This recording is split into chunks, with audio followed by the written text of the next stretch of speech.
Itaitaina Matso Ilondofo Ali Silisti Hili Uaotalitonu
Hallelujah, hallelujah, hallelujah.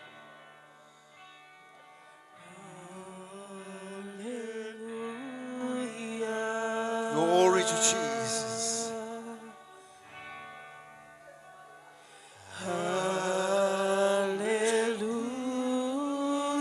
Hallelujah, for the Lord God Almighty reigns. They say aye, hallelujah.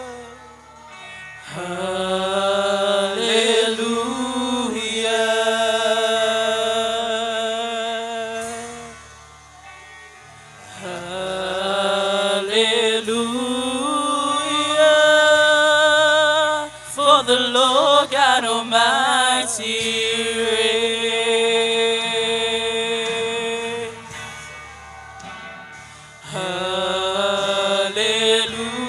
Hallelujah.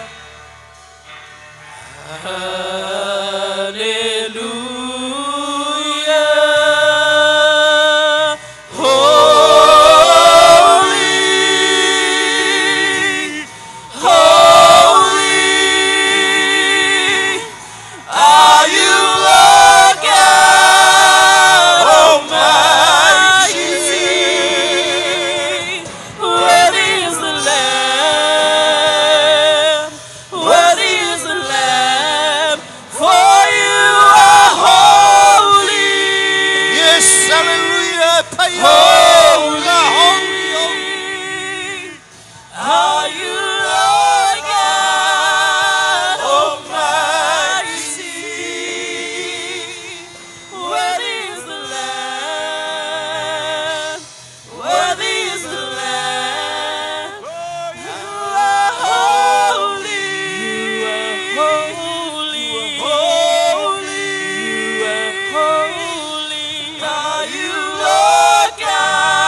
Thank you, Jesus. Hallelujah.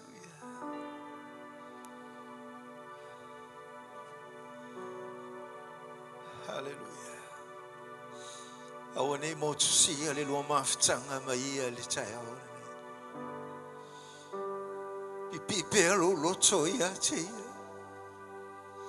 O lauto langa vi inge ave ia te le tai.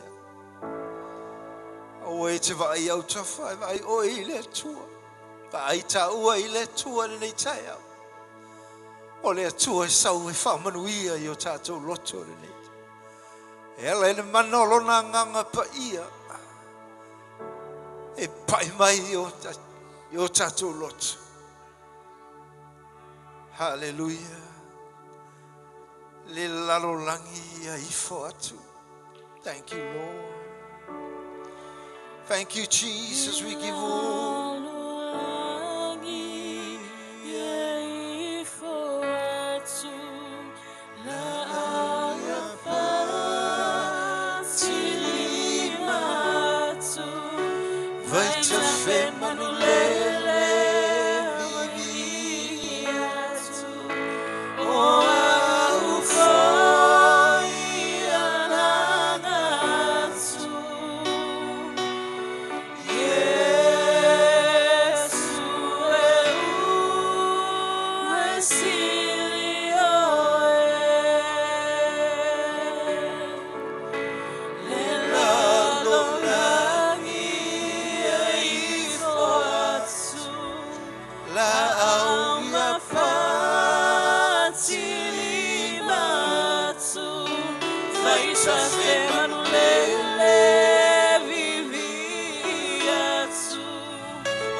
Hallelujah.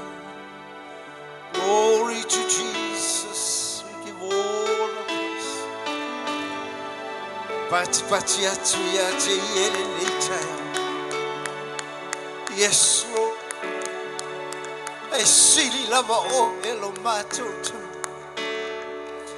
E sili lava o e Yesu I meu. Ole ale matango fio meu le nei lalolang.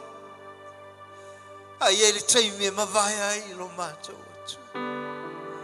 Ai tu mau lava o e whavavau e whavavau.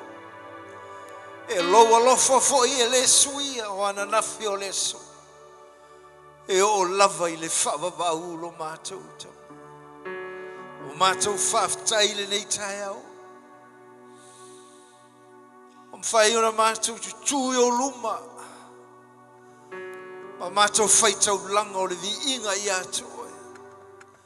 Ma tau tau lo pa ia. E pa ia lava oe le tupo tupo ma le li o le. Whaaftai le nei tai au. Koe saunia mo I mato. Ato te talo.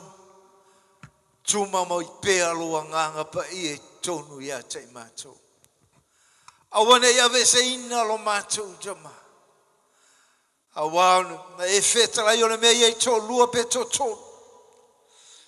E te iei o ngā tonu fo I lo matou. E le masalo salo matou loto le nei tai au. O lo e iai le me nei lo matou. Palia lea I lo nganga pa ia I o matou loto. Ua matou la ngona ina le nei tai au. Ia foi atu o e lovi inga e whavau. E whavavau lava. Amene. Mamene. Tātou alala mai lalo whaftai lava. Ave sau pati I le tua nei tai au. Upa le fionga le tua ia fa mei au le ko ke fiu e pati.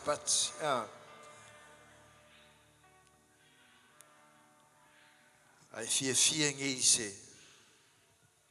Ta longa po a me fai vanga lengi fia mai. Ke tu la I mai pati pa. Alanga fia. Hallelujah. Tātou te tonu fo I nei tai au. O lo iai le nganga pa ia mai.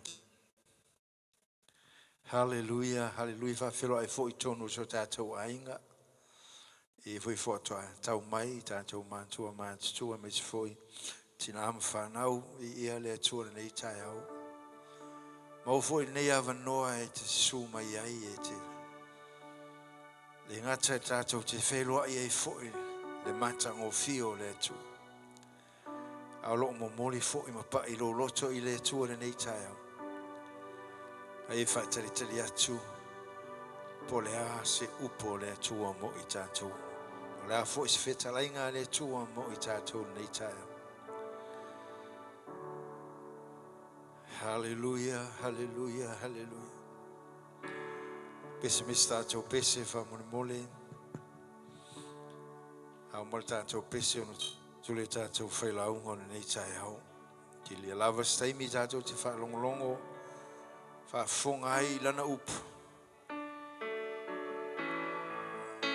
Thank you, Jesus. Hallelujah.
Sore nei tai au. Fau fale lana upu le fionga le tua. Tau nei tai.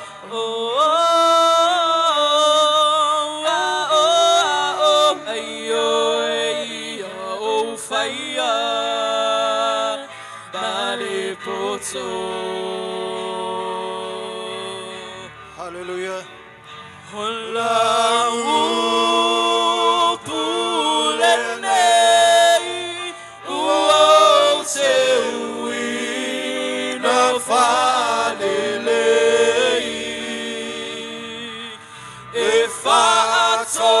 Tonu ai le ala o te ui atu ai ha mea mawai e wha susu ai e wha amalosi pe avai vai o au fio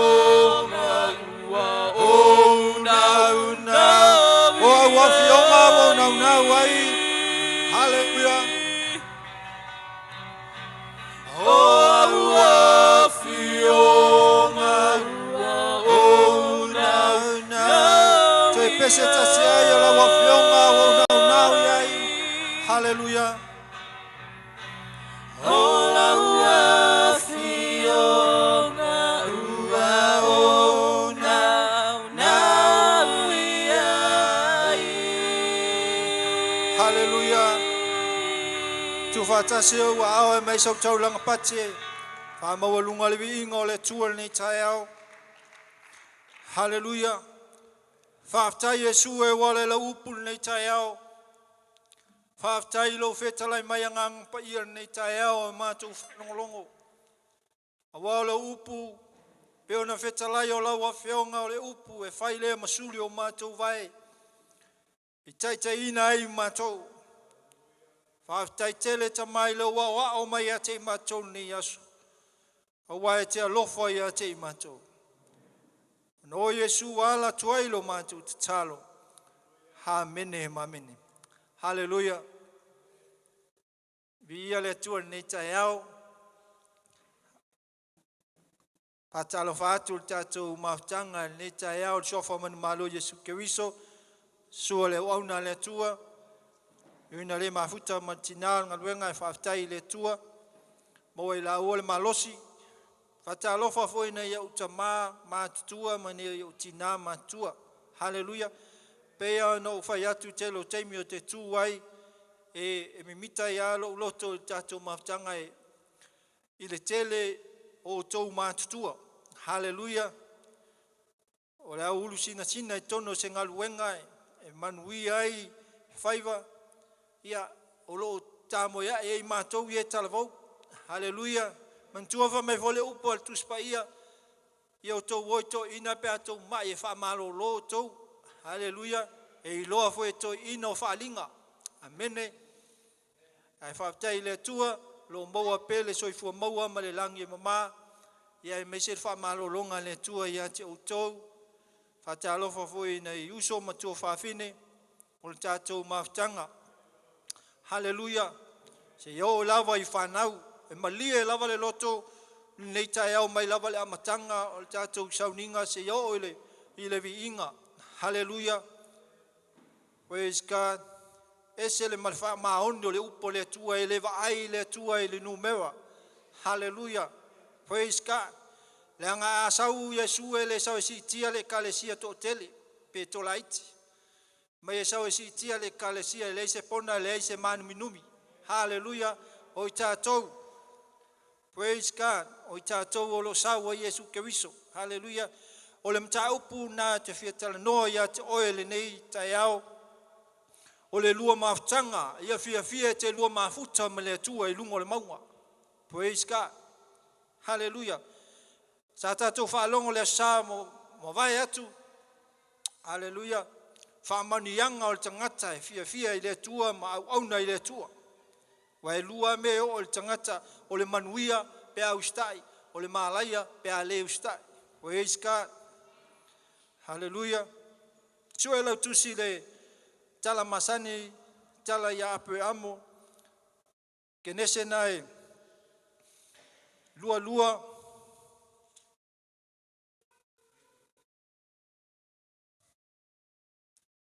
Na o le whai upu e valu se ia whaangata le sifulu ma le. Le tau whai tau le whai upu e sifulu. Se ia whaangata I le sifulu ma le fitu. Hallelujah. Kenese lua. A mata tātou whai tau le whai upu e sifulu se ia whaangata. Pe se ia o le sifulu ma le fitu. A whai ua maua lau tusi alanga mai vi ia le ali. Amene tātou whaitau whatasi mai ai whaitau. Na apa atua I leo ape o amo ilona lima I lipo. O le awhasioti ilona tali. O na wala au ifo leo le angelu o Yehova ia te ia mai le langi. Ua whapea mai. Ape amoe. Aule nei. Na whetalai mai leo ia. So ia le olo lima I le tama. Wa foi e te fai se mea e tasi a te ia. Wa wo ilo nei wa e mata u I le tua. Na ua e le tau fia lo wa te li. O lo wa te li to.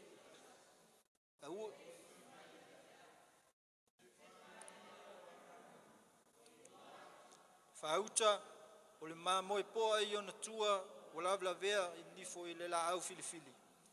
Na alu leo ape ma au mai I mamoe poa. O osi ai le taulanga. Ma ua sui ai luna tali. Na whai ngoa I le ape amo le mea o Yehova iwa. E pei o na whai mai ai nei o na po.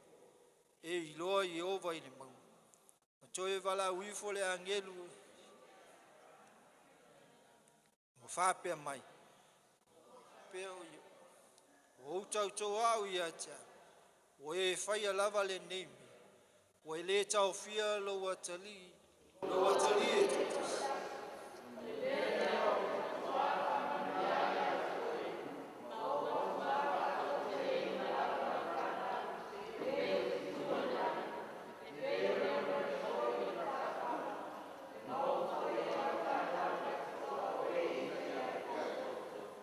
Hallelujah. Praise God. Hallelujah. O le fai upu e sfulma le fa ile fai unga o le fai upu. Ma e tali tonu le loto o le tatou autu o lo tatou iai ne vai tau o le savali vali le fatu tua. Ia wa loa foi na la unga le upu le atala ia ape amo tali tonu wa e tasi ala mate o le aveina e ape amo isa ako lo na fatu tua e osi le taulanga i luma o le tua. Hallelujah. Ai o te fia fa mamafa le nei tai ao le vaenga mulimuli na le fai posuna le fa mai. E i loa Yehova i lunga o le maua. Praise God. Ao le vai yaso na tua atu.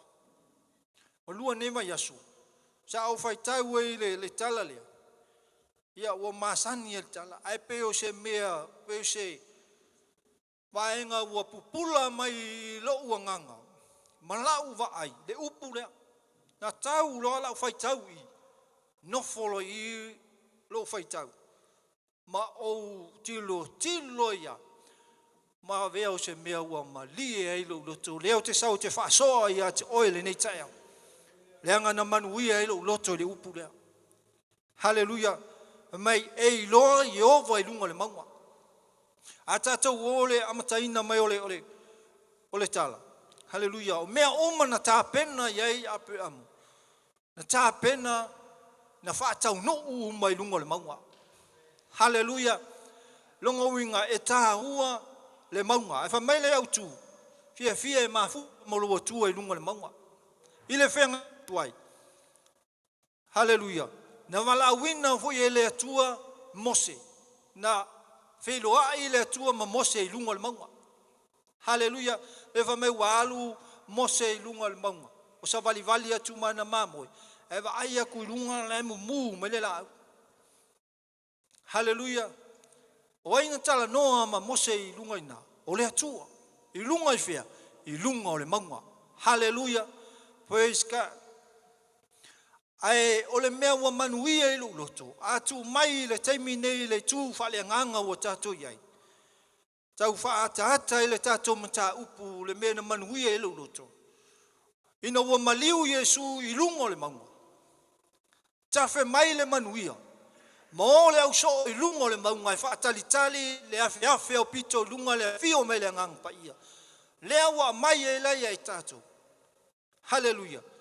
O tātou le o lai ngol maunga pe o maunga lai. Ha, tātou te mafutai malo tātou atua. Au le maunga te fia tala noa ia te oe, o le maunga na ia te oe. Hallelujah. O lou loto, ma lou wanganga e te mafutai le tua. Le tātou te whaalongo e o leo tātou mafuta, leo tātou iai le vaitau o le nganga pa ia. Hallelujah. Mea nai whai mai peite i lou fale e iai le atua i lou fale. So se teimi lava e te so tai atua i lou atua o le nāwa e mafuta i lunga le maunga o lou tama. Le anga whai mai e i loa le atua i lunga le maunga. Whawhenga i loa lou tangata wala awina. E i loa oe i fua ina ua. E mafua ona i loa le matautia o le atua na ia te oe. E loa ina wai fia te mafuta i loa tua. E loa ina wai fia te lata i loa tua. Hallelujah. E te fia whai loa ia te oe le matau tia o le tua le tātou te au auna iai. Hallelujah. Mea voi la na a o na tātou mafuta ma tātou lata i le tua. E lata mai fo o ia ia te tātou. Hallelujah. E fe so ani mai o ia ia te oe ma. Hallelujah. O se tala whaata, o se vā, o se ta māma sona tali. Hallelujah. O le maftanga, a le ta māma lona tali. A whaataitai, e le māma lama au le loto o fui fatu. Hallelujah. Na o le atali a fui fatu e malama le fui fatu. Hallelujah. E le malama foi se tasi lo tama. Nga wa ua o te malama i lo tama. Na o lo tama e malama ia tia. Hallelujah. A o tātou wa tā ua tātou o le whanau o le atua. Mena le whamei le upo Yesu e whamalosi mea ti tātou. Ina iau tātou lata ma whaatua tua atu le tātou atua. Leanga e lata mai e le atua ia ti tātou. Hallelujah. Pe o mele no whai atu le amatanga. E le sau Yesu i le kalesia to tele. E le sau le tola iti. E sau Yesu i na ua e fia te mafuta atu ia te ia. Hallelujah. Manatu mua. Ai se haita tau wai on tātou fia e mafuta lo tātou atua. Tātou te lata lo tātou tama. Mai e whaamanuia mai o ia ia te tātou. Hallelujah. A tātou wa aile tala ia ape amu. Fa mai na mala awina lo ele atua ape amu. Mai na tau lo ele atua. O oe o le anuia ele lalo langi umalava. Hallelujah. Na tau mua iei ma whaamanuia ai. Hallelujah. A tātou wa ai voi se tamā ma sona tali. So se atali e talata i lona tamā. So se tama ma se teine so se whanau e la talata i lona tamā. E whaamanuia iei lona tamā. Hallelujah. E te sau e mai se apa whano, te sau e mai se mea ai. E ave se tupe lo tamā, na whaapelo tamā. Ma lauti nā manuia oi. Hallelujah. Mea nā e lefa mei e le te yo o mai tātou. E le te manuia se tala. Le te manuia foi. Ta mama tina matua i e sau whai me ma leo auna le tua. Aisha. Sa au auna ma wha manuia i au auna le tua o ma vai atu. Sa wha manuia i o la tau matua. Sa wha manuia i e na au auna i lalo. Praise God. Ai o te fia tala noa lava ia te oe ma o fia wha malosi ia te oe. Le tātou wā mo lo tātou atua. Hallelujah. Praise God. O le tātou mafutanga mo lo tātou atua. O mei na wha manuia la le atua ia ape amu. Ai le tupu. Sau wai. Hallelujah. Ina ua o i runga le maunga. O i nā sa whatau nu uai. Hallelujah. Peno whai atu le tā ua o le maunga o lo walu i luma o le atua i le maunga i wha manuia i le atua ia te oe. Wha manuia ia te au. Po le alo le iloa whai se mea. Po le alo le iloa se mea. O le a lei o se mei lo lima, a e fia te mafuta i lau tamā, fia mafuta i le atua. E atua i le atua i ati oi. Le ngai wha mei le pepelo le upu o le atua. Hallelujah. Mai o ia na whaia le langi, male le langi. Praise God. Ai a Yesu ke wiso. Hallelujah. Yesu ke wiso na sau mai le langi na mai e lona ta mai sau e wha manuia i ai tātou. Sau e mai le manuia i le lalo langi. Sau Yesu ma wha manuia ma wha malolo le toa tele. Sa ma mai. Le ngata i mai le tino e mai o le nganga. Hallelujah. Praise God. O na ofesidi a leo au iatia. O lata lau maftanga mo lau tama. E mawhai ana e fesili mea te au vat anga le lei a le li. Hallelujah. Ai na o le atu e malama i lo loto malama i lo loto. Mena e whamai le upo le tuspaia au ane o whamasino atu nei whamasino ina. Hallelujah. Na o le atu e malama le lua maftanga malau maftanga. A o le au nangi ma le whamalosi mo oe mo au le nei tai au. O toi whafangu ia te oe. Fia e mafuta mo lau tamai lunga le maunga. O nei wa ai leo o whamanianga le atua ia te oe. Pe o le whamanianga na ave ia apu amu. Hallelujah. Te leo vaenga. O lo atangi ai manuia na tafe mai lunga le maunga. E tātou whaalongo foi inga ngana le atunu. E a fua mai maunga manuia o senu. Ma fua mai to ina.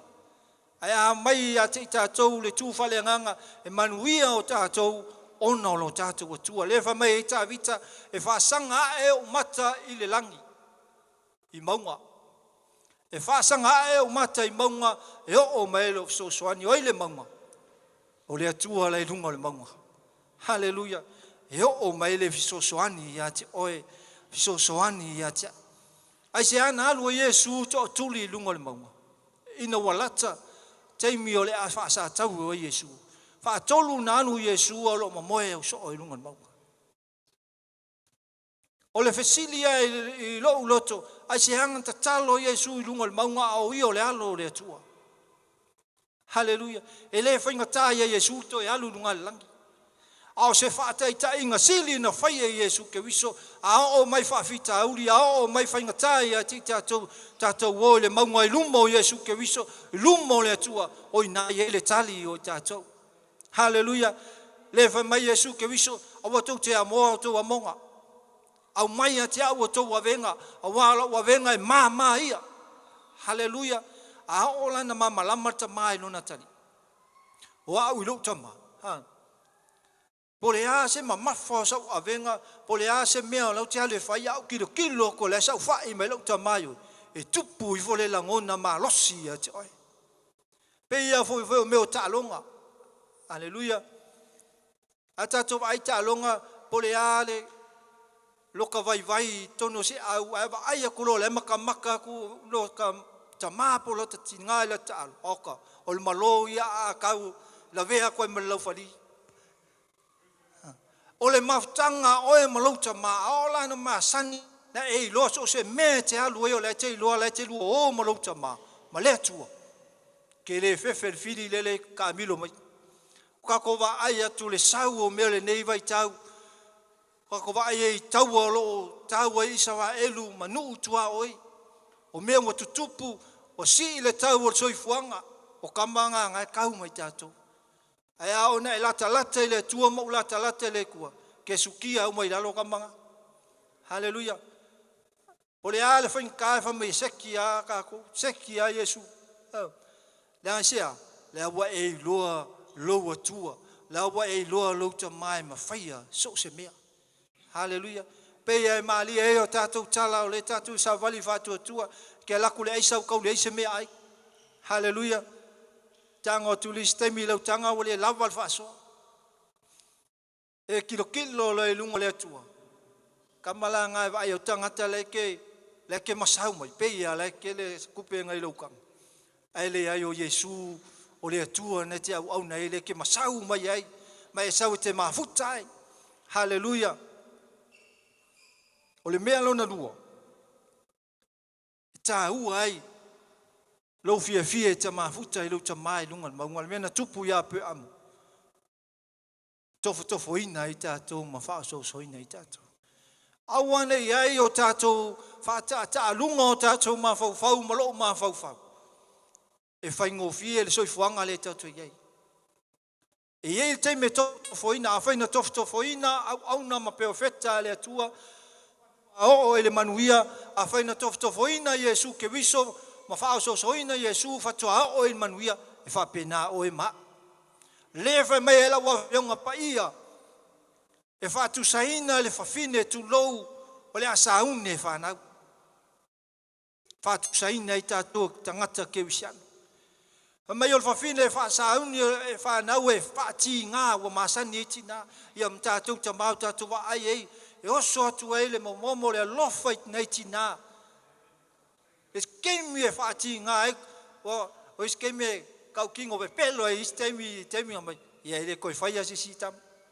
Ka ke wa aia kolo ki ngā wak, ia walava i ngā. Ai sea, waso mai le la ngona lofa vangale. Huna te wa atu le whaingo mai maupena mai nisti ngā e tate. Toa lua e tau avel ti ngā. Ai wa ele poto le upo le tu. Nino le upo le tu, wha me u wha atu sahi le au kewisianu. Pe o le tinala sa hune whanau.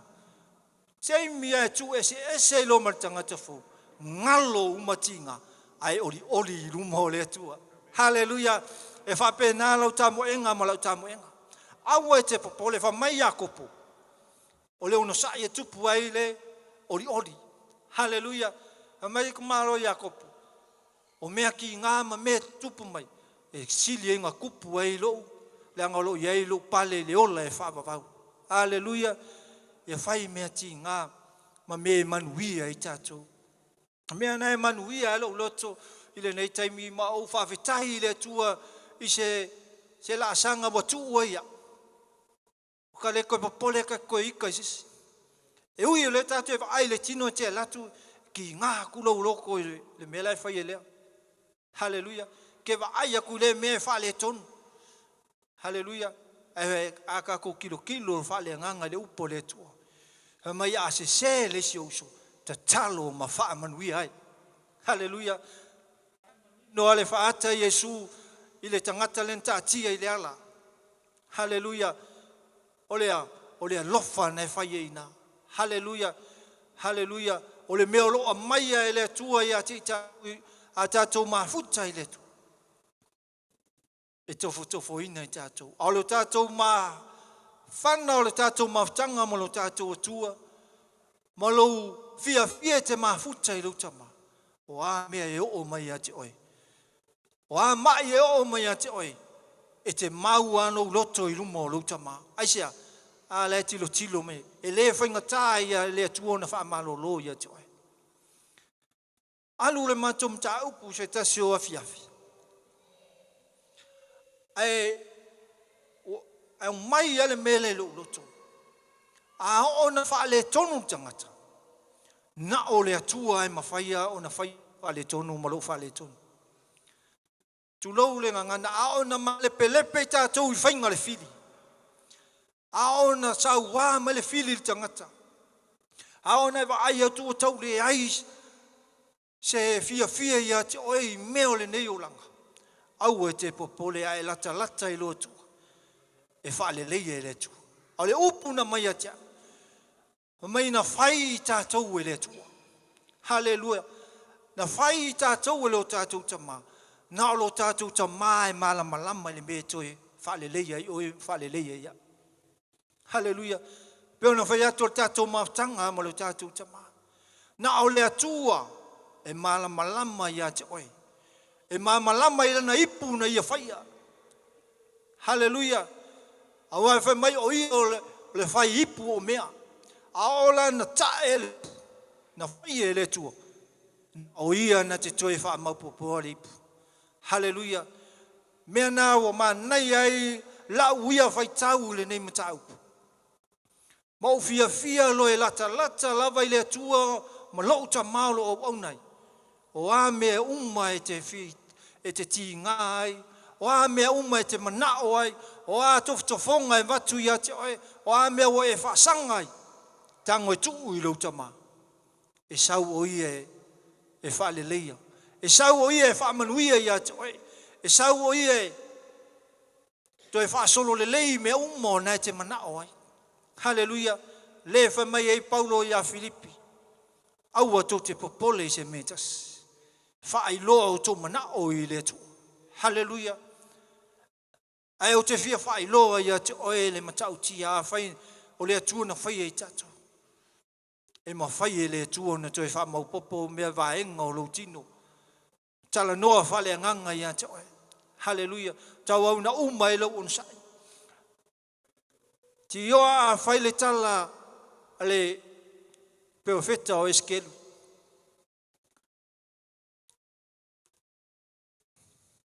Au whai tau ale nei tala.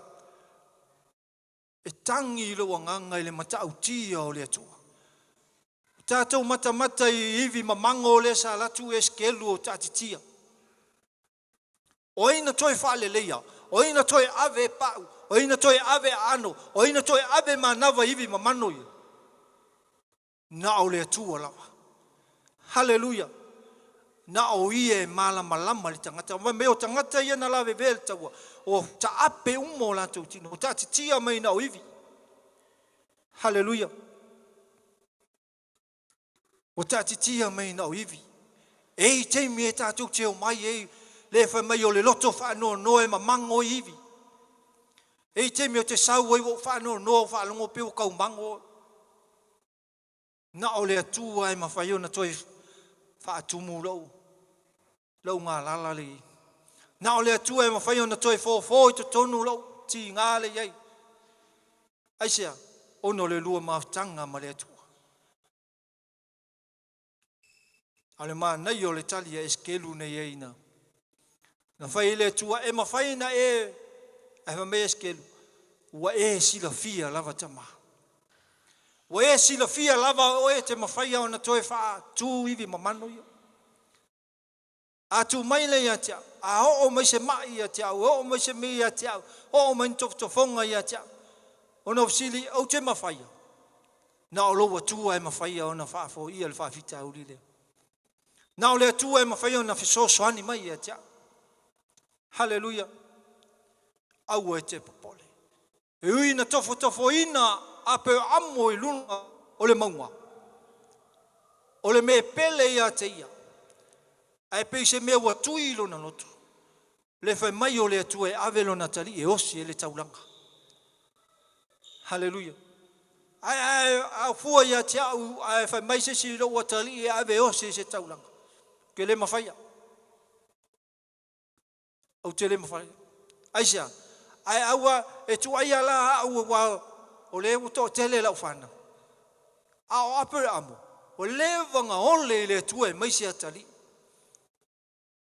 Fia tausanga ole au matutua e whaamanuia ai mai fwe kas. E ngā maua i sa maeli e ngā alu ka mga tuli. Ai o isa ako le pele le toi ina. E na whai e ile ua na tofo e ile tua. Na tofo e ile tua. E i te me tofo i tātou. Tei pe o le tofo ina o sta maa loa yopu. Me whamai na wavalu le tino yopu.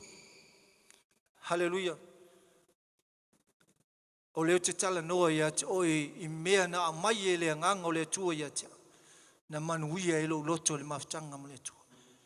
Le ale tala ia yopu na matua manuia yopu le te mina umai o na whaasosoina na umai na tofoina. E na mau ale loto yopu i lona tamaha.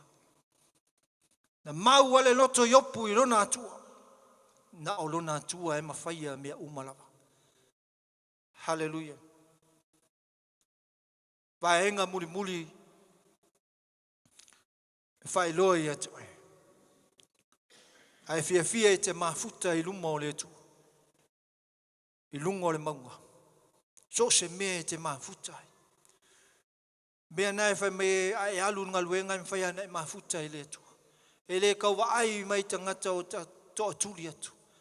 Te leo te mio te alu li ta avale ngā luenga ki kapua i a kuai kongor ka avale. E te me alu e le usole e whailisi mea auto whapea loko kule valise mea le ai o loko kuli ke le whapea whaali a te oe ona se fia i loa stamata. Au le mewa manui ai.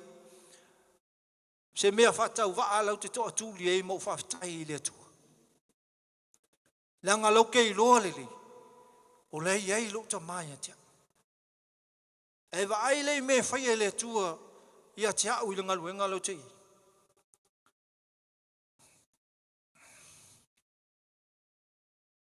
Le ti oa whamai a apoka lame e le tua le tangata. E le whaia se loto le tangata. O le tele o mea fau i o te maua i tono nga luenga le. O mea e le i loa e mua e le pule le i te iai. O mea e le i whaalia mua i le pule le te iai na iuso sa mua whainga luenga. O le pine wha mau i lauta.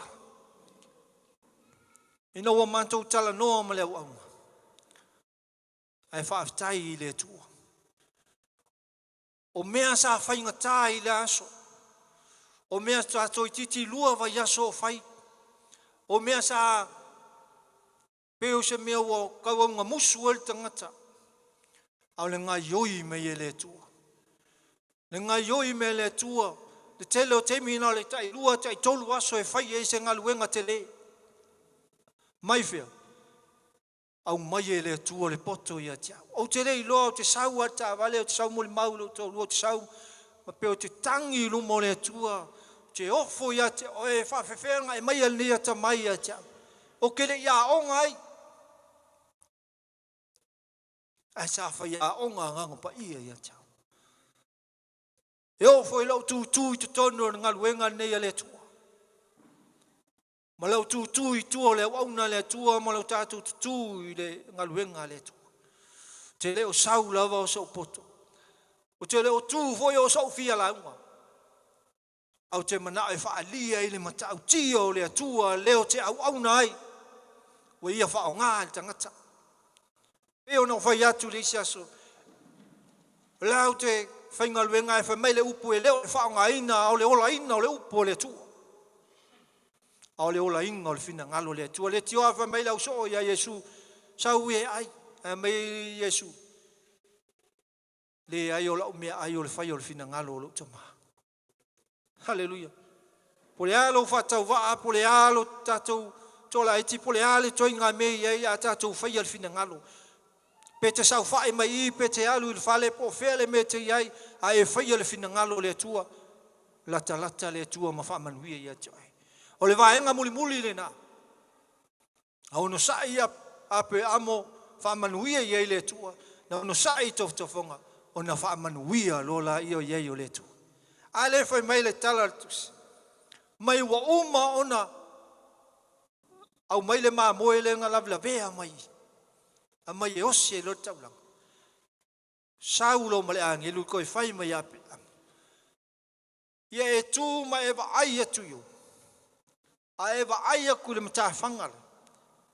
One lei o le mta fanga. O lau whanau umala. Aisia, o whaatau nuu le fina ngalo, ma le whaamanianga le atua ia pe am. He mei wa manuia o mai le lalolangi uma, ona oe. E tupunga mai ati oe tangata e manuia e le lalolangi. A le o tātou muli mawina. O tātou o le whanau o ape amo. A le nga latu la salo le nga. Alu le mau oe le. Se ori e alu la salo le whakawhaka o ape le amo. La fwoi whakali mai ape le amo o ia te oe. Haleluia. Le whakari me apele amo ia I tātou e whawhiloa I tātou. Haleluia. Manuia nana au mai e le tua. Au le manuia muli o te whia whaata ia te o le manuia whale nganga le na sau ma Yesu. Na sau ma Yesu na momoli lava I lona ta mai lunga le maunga. O poka lange. Whamei le whaasoha se tasi o au na whamei. Na sau lava ye lalolang. Tau e ola. Na sau a Yesu I lalolang. Sau e alu maliu lunga le sātou. Ina ia ola oe. Ola. Ina ia toe lata lau maftanga. Malau maftanga. Ina ia toe le lei oe. Le lei au malo tātou tamau le langi. Haleluia. Au fai tau ala tala Yesu le avenga I lunga le mau. Le ti oa mai o le atato ye o le atatia ia Isaako.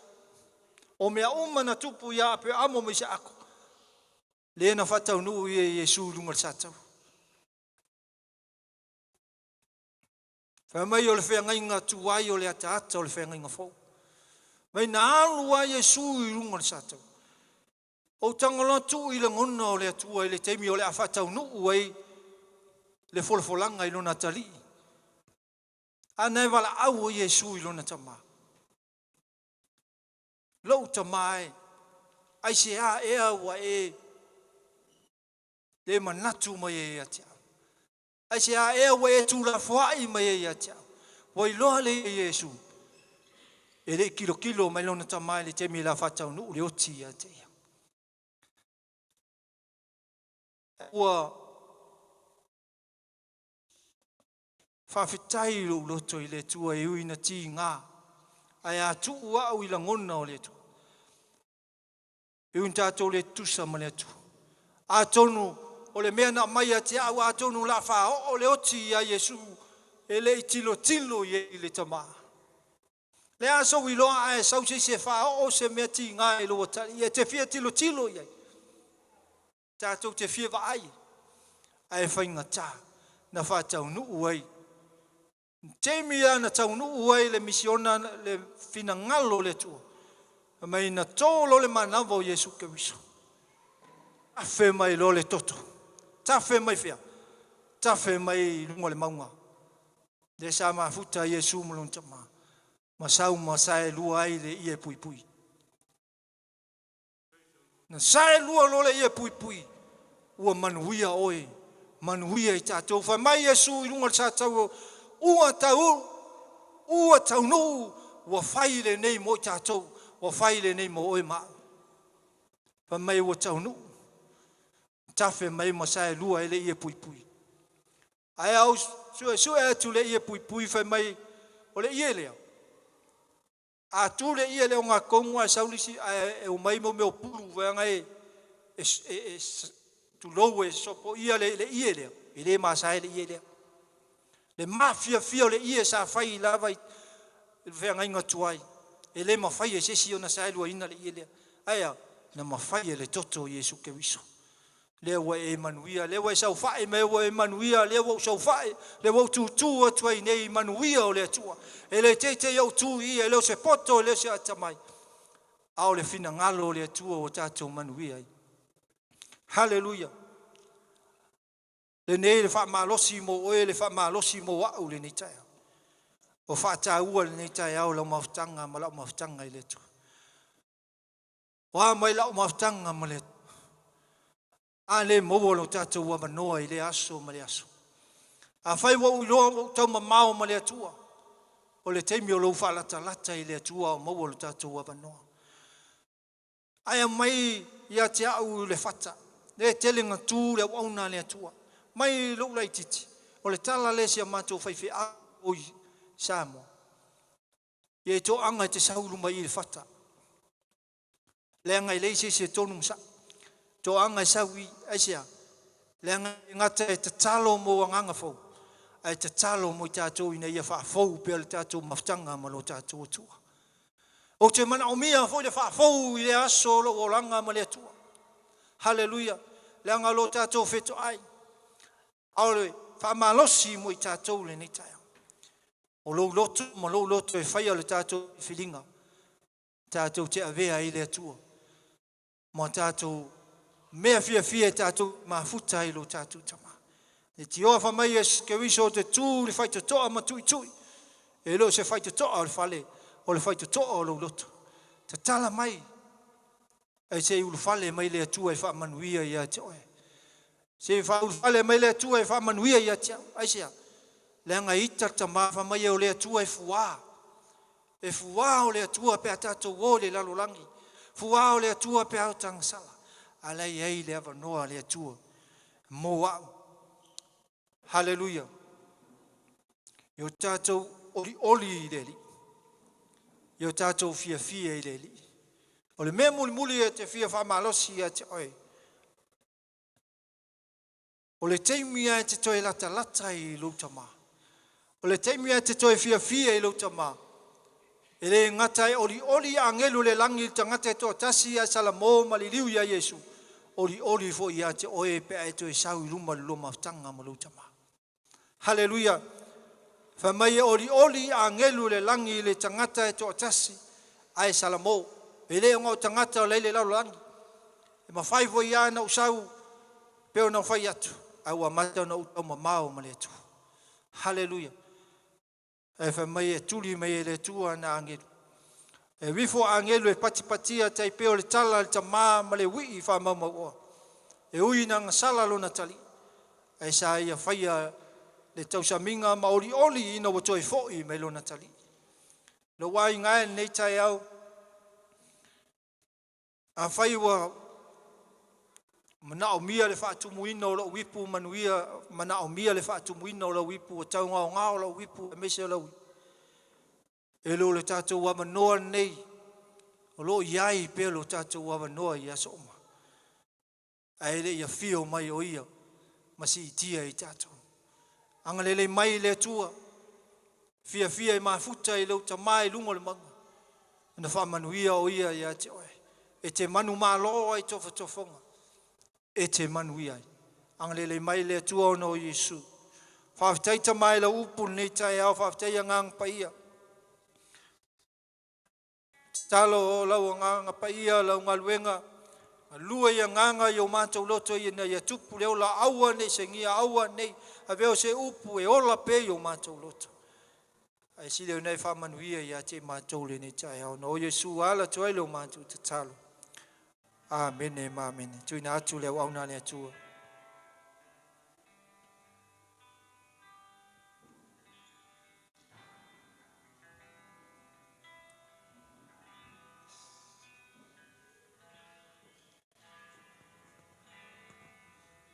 O le mele ave sau pati tu se male upo le tua nei tai au. Aftaile au na ma le fa matala tala ina o le alofa ma le anga le o le tua. Ei loa Iova i le maunga. Sa ta ua le whaila unga le tai au ne. Alu mo se ilunga le maunga. Kele lau perfecta mai lanta umalava. E o e tapua ilunga o le maunga. Alu fua Yesu lunga le maunga te talo.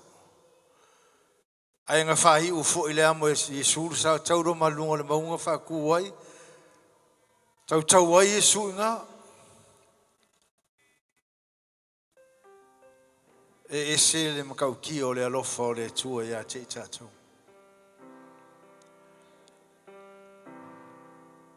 Ale vai kauman vai kai mingi o kako ye. Kelenga launga whapea o lo sau i le fale o le tua.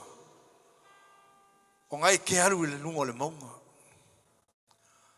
O ngai ke alu e kapuai. Wa ese kapuai ngai kongo a inga. Ese folau kapuai ngai kongo le frasa. O fea lava le mea wa whaapa ia ina e poto ai le whanau a le tua. O inga o lo i ele maunga i ke alu i. Aua kako ke aunga kako ke mai le maunga o le tua. Ia e fia. Ai ori. Wa e iai le maunga o le tua na nei tai au. E tatou tūla i whatasi whamonumole. Au ka penga pere amo e alu e. Whai ile whekalainga le tua. Whai mai e kolu aso. Kolu aso ngā alu o sa valinga a pere amo. Whai kau maka upunga i tua lu frutas. Whai mai ua tolu aso o alu le sa valinga. Ai kilo aku a pere amo. Whai mai o le mamaua. Vile i oa.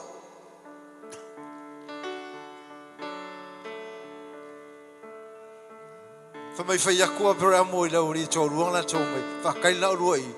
Ai se mao ma tamu. Se mao ma ka puai.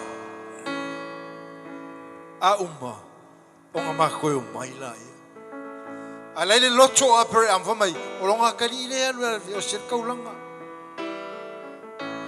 Ele ise mea ele i o iai whaamalamala maina ele na au na nei tai au. O le upu po le awhionga le tua. Ai ise mea tātou whaatamala i fwoi. Ele o le tai au nei tātou mai tātou te oi rungo le. A whai eiso mana onga. A whai whaatamala e whaafowina. Pe koe wha atoa ina le roma aftanga mai. Leo e wha fonga le whailaunga le tai au nei. Ei loa, Iova, i le mau. Pese statou pese wa mone mone. Atu ina atu le amanoa, ele umfoi le amanoa.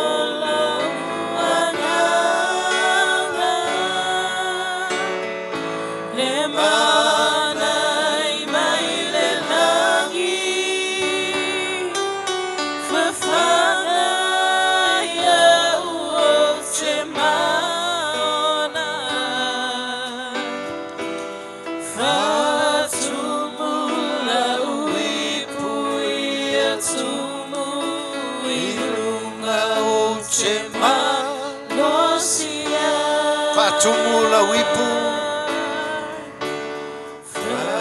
Fatumula wipu Lo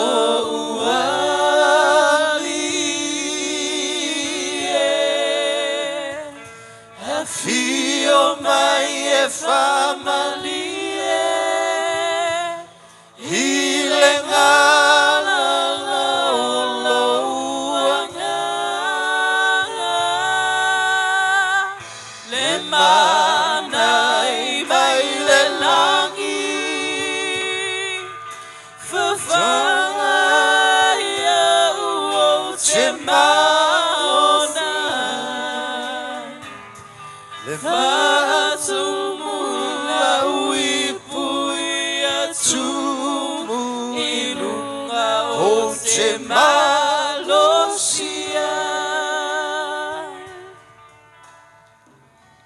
Ele au ta abere amo ya lulu mo le tu.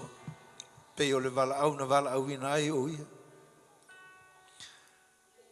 Ai su e foi tu e fo fa mai o le selau te sanga o abere amo sa. Da fa na o ta mo isa. Lo inga po le selau mo tas. Ta alwa ia abere amo. Yo le matu o te sanga o ia le tangata. Ai le au ta per ambelo ta po. Ai fa longo le lei mai fa tau le lei le upore tu.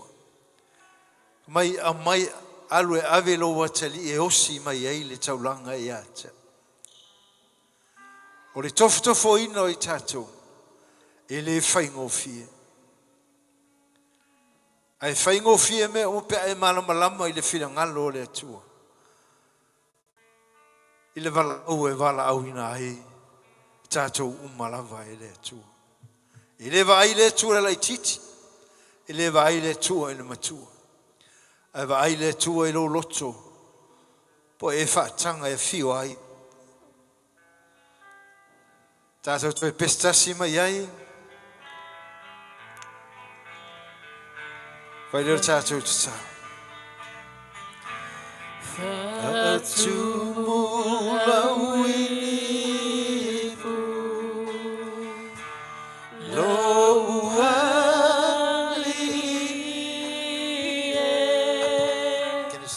Afio mai e famalie Ile ngala lo wanganga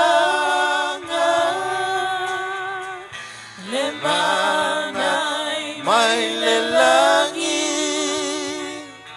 Fafanga ya uo te maona Fatumula wipu Yatumu Ilunga o te malosia Pespese pe le team fa mole. Le tuolo mātou to mai le nei tai au. Au tulai e lau whanau i o luma i le nei tai au. O mana onga lilo lo e sila fia mea umalo mātou to. I le tulai ai o le tina ia staha mas fo le afine a keo. Whanau e tu ina tu ia tu oe le nei tai au o lo mātou to. Ia maua pea i la tūle. Leo langa tu ina atu ato o toa i ato o e tama. O a mea lofo wai wha mea lofa ina. Whao ngā ina mo oe malo lava whina ngā lono mātu. Oe o le tua manuia e te wha manuia i ato i ato. Le ngata i ato i la ua whanau fo i pēno la tū lai whatas. Ia anga le lei oe, tono a inga lo mātou tama. O lau te talo ne nei tai au, mātou whalongo i lau upu le tu. Ei loa o i ova i le maunga. Ei loa o i ova i tono o mātou wola. Mea mātou te whaia. Mātou te o atu i atu oe o le tali o mea. Fo i atu oe lovi inga tama. Pese pea tātou tino nei tai au whamole mole.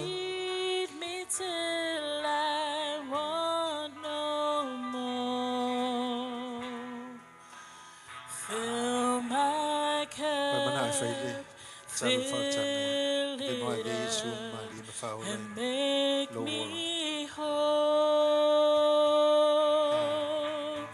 fa tsai le tuo no si la mona no si la mona wo ya tuoi le ya tali Yesu fai ma li ma fa ole fa pena pe mo fa la tu fa pena o sa fe au popo mai au ma fa mai au po ke mga te Yesu o fa tura ia yes ai le si ake fa sa o loto o ia o le tali o mea uma e se uma na sala uma tatu ai no ua tala lo loto ia te fa mai Yesu o ki tole pui pui ma tuitu. If you open your heart and let Jesus come inside, fa mai e fa sa o loto fa mai nofo fa mai tali sua o ia ma o fo i mai ia o ia ngate la o ia ngate pui o le fa lo ya to me o la to uma talia ke lo vanga uma ia talia ai fa tai le tua fa tai sia nganga o lo tu la ia neta me o la to mona talia o ia e se lo i lo e se fa makala ko ilisi tanata ai o Yesu ma liu le sa tau lo Yesu fa ma ai ina ua e lo ma talia i lo lotu fa mai e mala malama e fa ma ngalo e fa ma fa sa lotu e fa tai se fili to fa ia nei tai e ve ai oli puia fa ma ngalo ye lo fa tai mai fa ma mole you too or just somebody fa mole ya le tele fa tai mai le tuor tama Yesu lo mato li faul o tu ina tu ima ua yo lava o le tali o mea uma lava o ma ua o tangata sala ai whaftai wa ea mani a ina i ma ua ni nei taia o no lau upu ua ma whaalongo ai whaftai wa e whaasa o loto ia te ma ua whaftai wa e a whio mai te tonu ia te ma ua whaftai wa e whaamangalo ina i ma ua o whanau ang sa e tu ina atu o ma une i ola ia te o ina ia whaonga ina mo lou lava whina ngani angale nei oe e tama whamanuia i mea uma lava la sanga o ma ua ola angale lei o ani taleni e te fua ia te ma ia angale lei oe tama ma e whamanuia mai whaaftai wa e whamangalaru whaaftai wa e whamama whaaftai wa e whasaoloto ia te whaaftai lo ma liu ke riso Yesu ua mama ua mangalu ai ma ua pamanuia yo mama matua ono o Yesu amen amen le tua lo matu tama o tu ina atu whanau yo au tu la ia i la ua le nei tai au talo la loto ai whauru whale o e ke riso i te tonu ia te la whaftai o ani mea lofo wa e foa ia te le whaonga mo lo whina lo tama manuia ia te la ua whamanuia i matua Ia maua pea e oli ngā lue whatasia. Mō oe malou lava whirangalo. Ona o Yesu. Amen. Amen. Ai o tolu a me ia mana o mia. Me mo mua. Ia o lua, ia me o lua ni te me fia. E te talo. Lua. Ia o lua fia e whai tau le upo le atua. O le upo le atua i le whainga sui e seis. O le upo fo i le atua ngā lua le nganga pa ia i o tātou lotu. E wha amalama lama. O a mea i le mamalama ai. Whai taura na upo te talo i le atua. O ia e wina mailo na nganga i wha amalama lama. Ia, ma le me mune mo i rua fia tau tau atu. Yesu i tangata. O ki lua kala i aku le loko. Ai oe kau. O Yesu ke riso. O ia ua whamangalo i a teau. O ia ua whamamaya. O sa o loto ai. O ia ngā maliu mo au tangata sa. Ai o ki lua kala i le loko. I whamanuia le tua e a te o lua. Le tua fa manuia ia was toi le olanga tu ile tua ia ustai fo I matua fa mai ustai I matua e fa leva ina aso pe fa umiei aso leon e fo ai le tua lo matua tama o talo le nei tai au mo le nei ai tama ma le tina e mai se fa na u le tua pe ona tu la ia I nei tai au e tu ina atu whanau ia te oe. O mātou wa ai te leo mea wa te tupu le atua. E leo toi whaingo fie.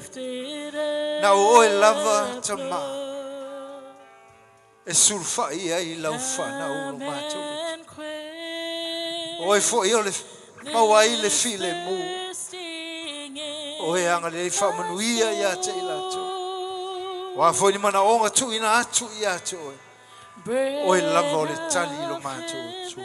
Ia foi pe le vi inga ia tu oi le tu. Ono o Yesu.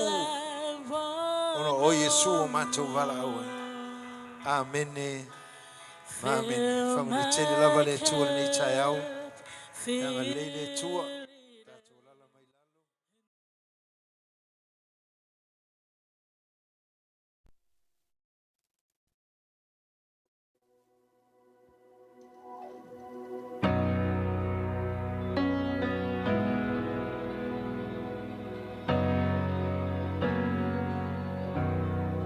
Sometimes I fall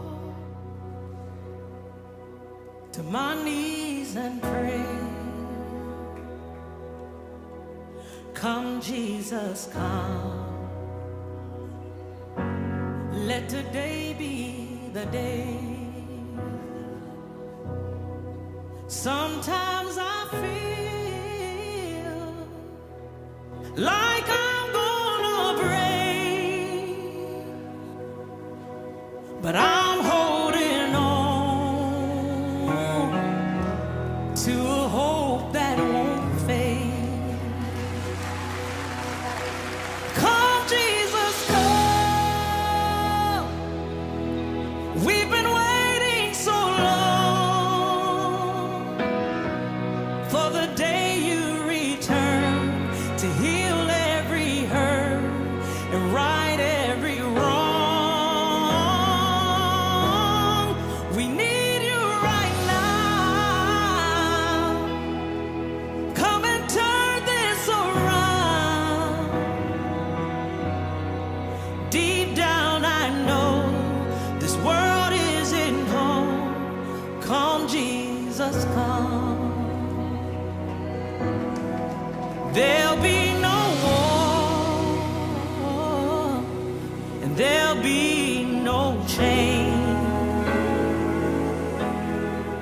when Jesus comes. Let today be the day. He'll come for the weak and the strong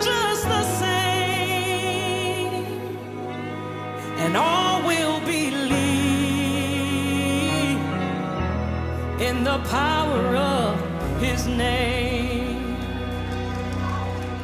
Come, Jesus, come. We've been waiting so long for the day you return to heal every hurt and right every wrong. We need you right now. Come and turn this around. Deep down I know this world isn't home. Come, Jesus, come. Come, Jesus, come. One day he'll come and we'll stand face to face. Come and lay it all down. 'Cause it might be today. The time is right now. There's no need to wait. Your past will be washed by rivers